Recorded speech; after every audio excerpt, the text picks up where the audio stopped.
Pet King. Chapter 46, Don't Say I Didn't Warn You. Good morning, Mr. Manager. A very sweet greeting came from the second guest of the day. Good morning. Zhang Ziyan raised his hand. High five. Yeah, high five. She was not a customer but the schoolgirl who often visited the little hamster.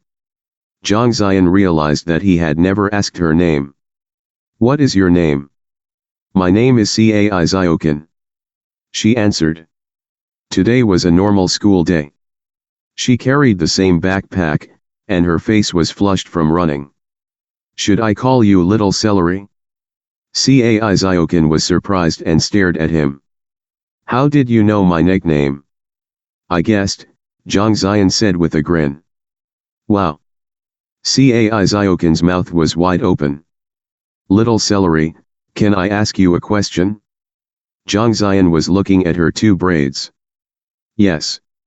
It seems that the position of your left side braid is always fixed, but the position of your right braid changes every day, gradually moving down and cycling around once per week.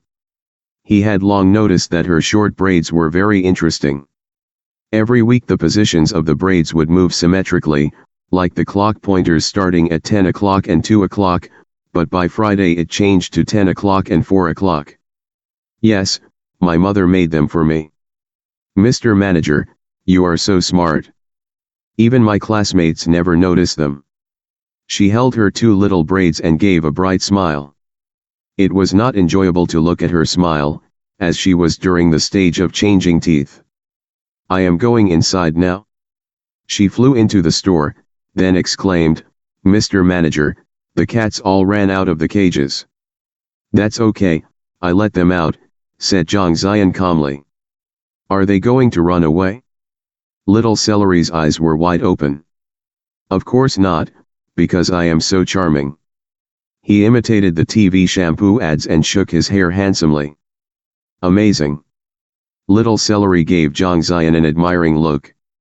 Zhang Ziyan was trying to continue bragging, but he accidentally noticed Fina's despising gaze, as if it was asking him not to do that in front of the little girl. He turned and whistled, pretending not to see it. Little Celery and the small hamster played for a while. She fed it a few pistachios and whispered to it secretly, then said goodbye to Zhang Ziyan. Today didn't seem to be a good day, as the third guest didn't look like a customer either. A young man wearing a strange combination of a long coat and a baseball hat that was pushed very low walked into the store. Zhang Ziyan remembered him, he had come into the store 2 days ago. Why did he come again today? Boss, aren't you afraid of those pets running away? The man asked in a voice that was low for his age, pointing to the playful kittens. His face above the bridge of his nose was hidden in the shadow of the baseball cap. I'll catch them if that happens. Zhang Ziyan was still acting very calm.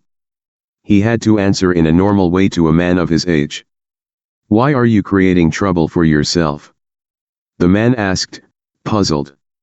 Because, according to my observations, these kittens have a calcium deficiency.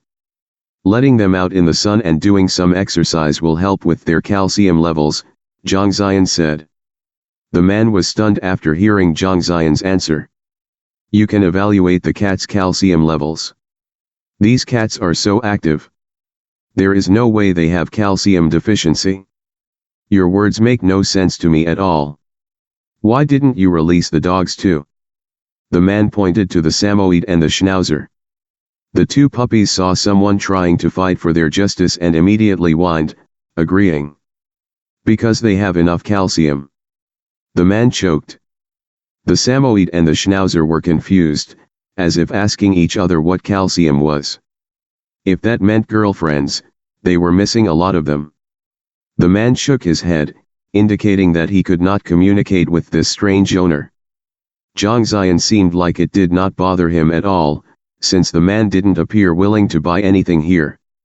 Suddenly, the man noticed Fina, and his eyes, hidden in the shadow of his hat, seemed to light up. He walked 2 steps further and wanted to get a closer look at Fina, while Galaxy had long been hiding. Fina narrowed its eyes, looking like the king of beasts on the prairie, waiting for the little rabbit to near. That.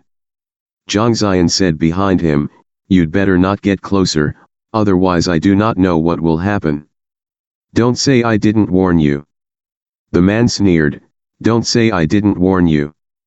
Do you consider yourself to be the spokesman for the Ministry of Foreign Affairs?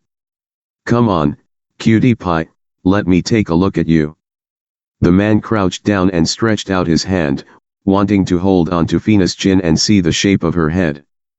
Zhang Ziyan didn't want to look at them anymore, as it seemed like a man was trying to flirt with a lady on the street. But the man had not yet realized that this lady was a tough one to handle. The man seemed to know how to deal with cats. He stretched his hand out halfway, then he saw Fina's two ears were up like the wings on an aircraft. The man was shocked that this cat's attack was coming at him unexpectedly. He withdrew his hand hurriedly. Late. Too late. His action was far slower than the cat.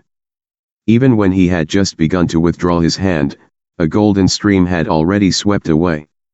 3 parallel big holes were torn in the man's coat, from his right shoulder to his left ribs, exposing a high-end shirt inside. Zhang Ziyan deeply inhaled cold air and was secretly shocked by the fact that these sharp claws could cut anyone open if they wanted to. Thump, thump, thump. The man took 3 steps back, and his face turned pale like white paper.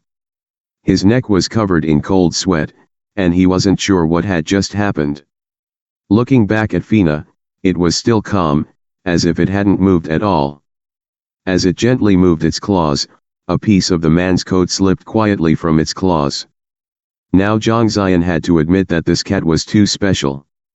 He coughed with some guilt. "Don't say I didn't warn you. Anyway, I will not reimburse you for your clothes." Zhang Ziyan had noticed that the man's coat was very expensive. Even if he could afford to pay him back, he didn't want to do that.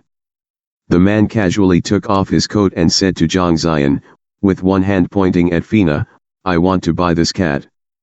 Zhang Ziyan warned him again, "I had to advise you to leave quickly as the cat was staring at your butt.